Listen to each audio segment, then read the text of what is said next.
Hi, I'm Peter Adamson, and you're listening to the History of Philosophy podcast, brought to you with the support of King's College London and the Leverhulme Trust, online at www.historyofphilosophy.net. Today's episode, Let's Get Physical, Aristotle's Natural Philosophy. Simplicity, they say, is a virtue. But is it really? I guess it depends what you're trying to accomplish. Producing a piece of minimalist art? Then simplicity should be your watchword.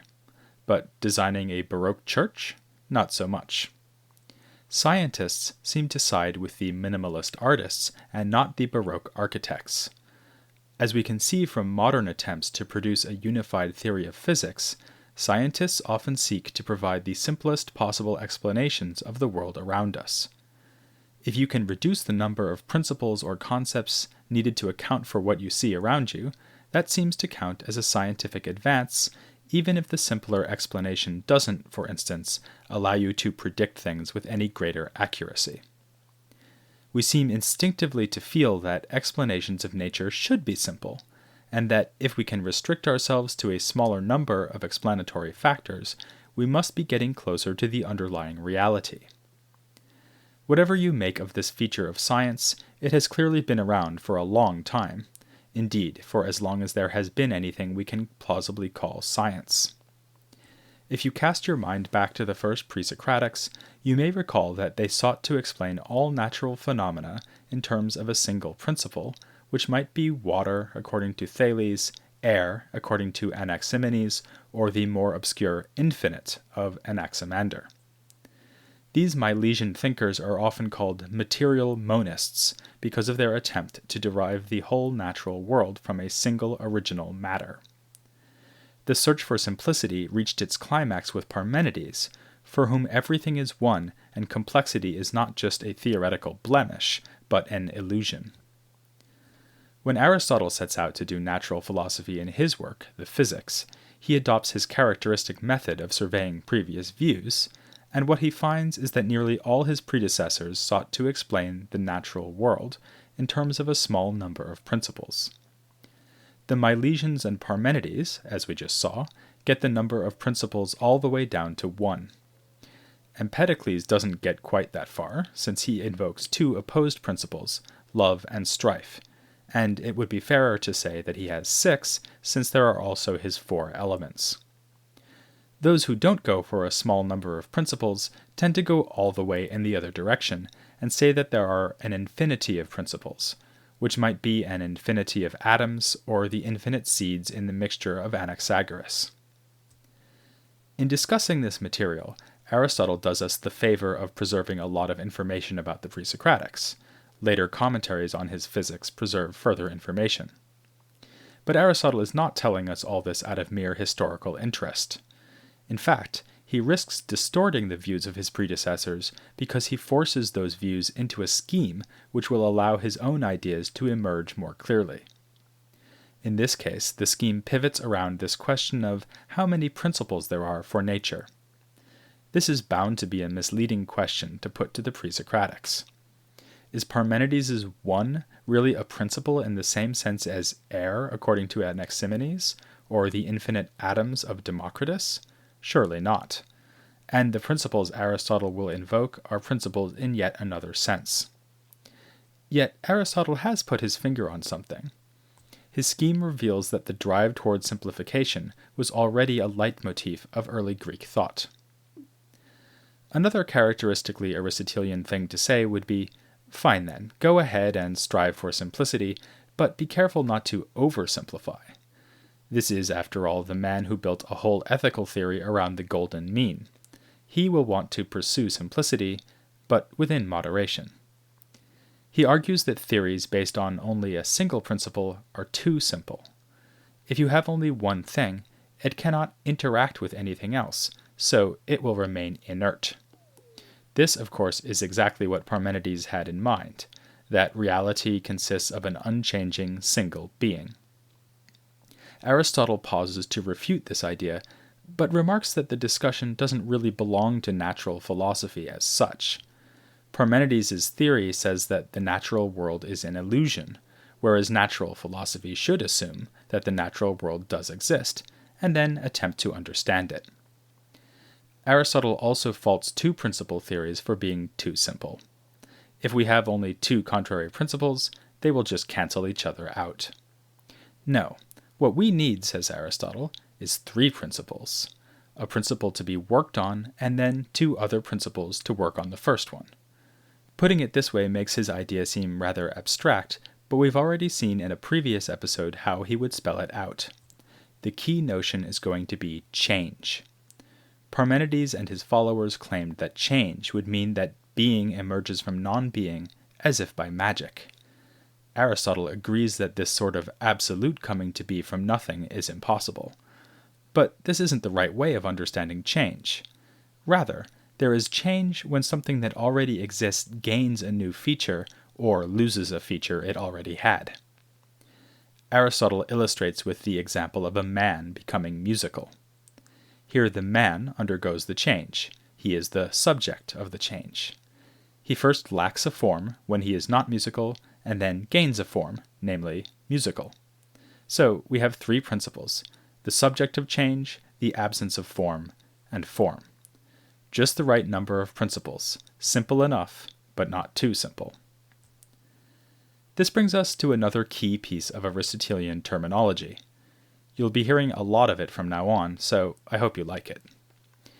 Aristotle is going to say that if a man can acquire the form musical, then he is potentially musical. Once he acquires the form and is musical, the man is actually musical. The Greek word for potentiality is dunamis, which is where we get our word dynamic. It means power or capacity. Actuality, meanwhile, translates entelechia, which roughly means completeness, or alternatively energeia, which is of course where we get our word energy. Aristotle wields this pair of concepts, potentiality and actuality, as a basic weapon in his philosophical arsenal. He finds that perennial and not so perennial philosophical problems can be answered by distinguishing the potential from the actual. For instance, the distinction allows him to solve Parmenides' challenge against the possibility of change. He can say that change does not require that nothing becomes something or that something becomes nothing. Rather, one thing that is potentially something else becomes actually that other thing.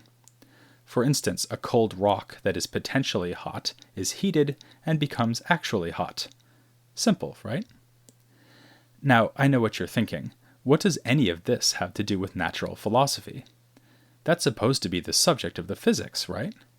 Indeed, and this is the last etymology I'll trouble you with today, the very word physics comes from the Greek word for nature, namely physis.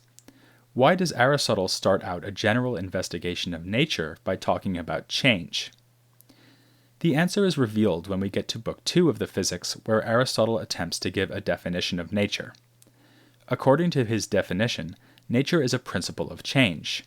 So we won't be able to understand nature or the natural world without understanding change. To see why, consider the difference between a man-made object and a natural object. In honor of those heroes of simplicity, the minimalist artists of the 1960s, let's take as our example of a man-made thing a steel cube. And let's contrast this to, a giraffe. Well, they're clearly very different. About the only thing they have in common is that they are sometimes put on public display and greet their audiences with cool indifference. Steel cubes don't, for instance, eat leaves off trees. In fact, to be honest, they don't do much of anything. Even their shape is imposed upon them from the outside by a minimalist artist, or, more likely, the artist's team of assistants. If the cube changes, the change is forced upon it. For instance, it will move when people pick it up and bring it to a museum, perhaps wondering why minimalist artwork has to be maximally heavy.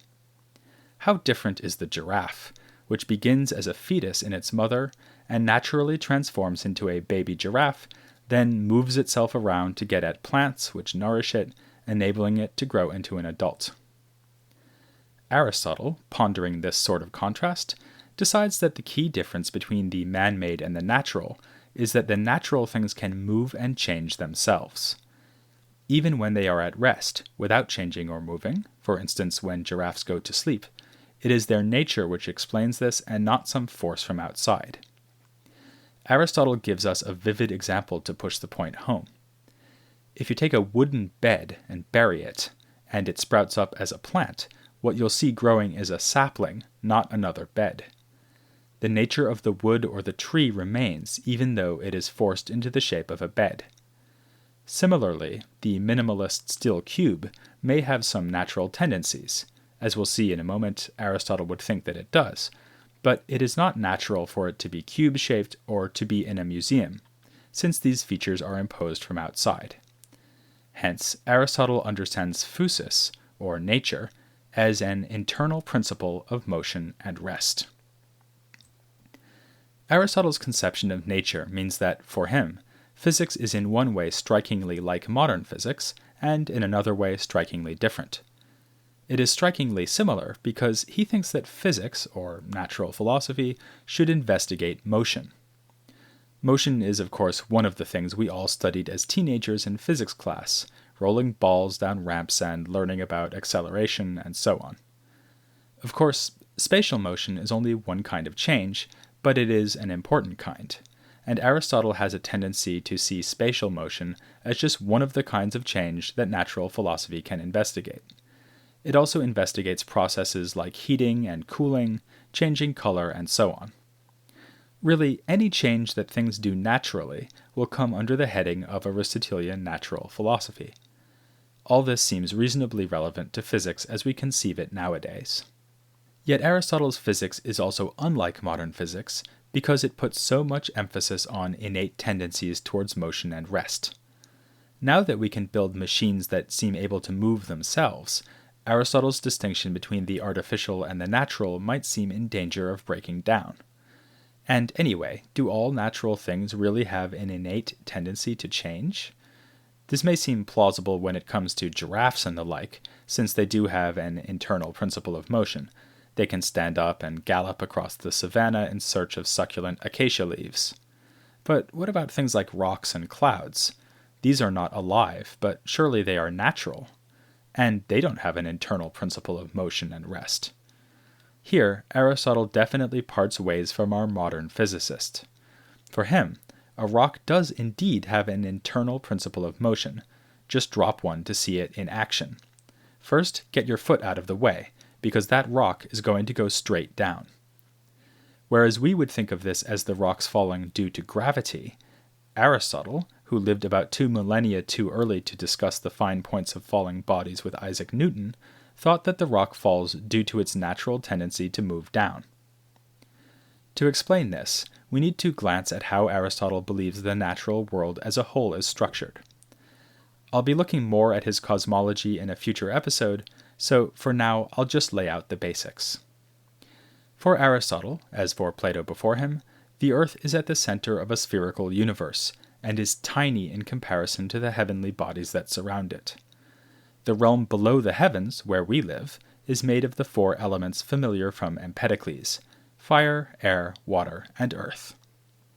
Unlike Plato, Aristotle thinks that the heavens are made not from particularly pure versions of the 4 elements, but rather from a 5th element, sometimes called aether. The 5th element is not, as a science fiction movie from the 1990s would have you believe, a young lady with bright red hair, but rather a transparent, indestructible material. This material makes up the spheres carrying the visible heavenly bodies in their circular orbits around the Earth. As for the 4 lower elements, they move not in circles, but rather in straight lines, down in the case of earth and water, towards the midpoint of the universe, and up, away from the midpoint in the case of air and fire. This is why rocks and raindrops fall, but bubbles of air move upwards in water, and flames flicker upwards in air. These motions are natural to the 4 elements. So Aristotle can say that the falling rock does indeed have an internal principle of motion. Due to its earthy nature, it has a tendency to move towards the center of the universe if nothing gets in its way. That minimalist steel cube is much the same. It's made of metal, and metal is obviously an earthy kind of material. As you'll discover if you drop the steel cube while carrying it, it has a very powerful tendency to move downwards. like I said, mind your foot. Even though the steel cube is man-made, it retains natural tendencies, as do all man-made items, like the bed that sends up shoots when it is buried. Thus motion and change are central notions in Aristotle's physics, indeed definitive of what it is for something to have a nature. This means that Aristotle has good reason to provide a careful analysis of motion and change, which is exactly what he goes on to do in the Physics. In fact, part of the Physics was called in the later tradition the Books on Motion. He relies heavily on his distinction between potentiality and actuality. For Aristotle, any change is going to be a transition from potentiality to actuality. This will be true of both spatial motion and change more generally. If I go from London to Paris, then on the way, I gradually actualize my potentiality for going to Paris. If it is the middle of summer, so that Paris heats up and, as it is wont to do, sizzles, then its potentiality for heat is actualized. A striking feature about change, which becomes obvious once we start thinking in terms of potentiality and actuality, is that changing inherently involves a degree of incompleteness. When I'm on the way from London to Paris, I have partially, but not completely, actualized my potential for moving towards Paris. At the very moment where I reach Paris, my potentiality is fully actualized, because I am actually in Paris. As soon as that happens, the change is over. It is complete. Likewise, something that is potentially hot is partially actualized as it is heated and fully actual once it is hot. This is one reason why Aristotle uses that word entelechia, or completeness, for the form or actuality that is reached in change. Another resonance of entelechia would be with the related word telos, which we met last time when I explained the term teleology. As we saw, telos means purpose or end, and we can think of the end state of a change as the completion, fulfillment, and purpose of the process of change. Every change is identified by the end state towards which it is directed. Hence, if I am on my way from London to Rome by way of Paris, my journey is incomplete when I reach Paris. I am still in a state of potentiality, whereas my goal is reached if I intended only to get as far as Paris. A side benefit of this analysis is that it allows Aristotle to understand something which has remained central in the study of physics: time. Here he engages in the simplifying tactic so popular among scientists. He defines time in terms of change, so that he reduces the question of time's reality to the less contentious reality of change. Plato, too, connects time to motion.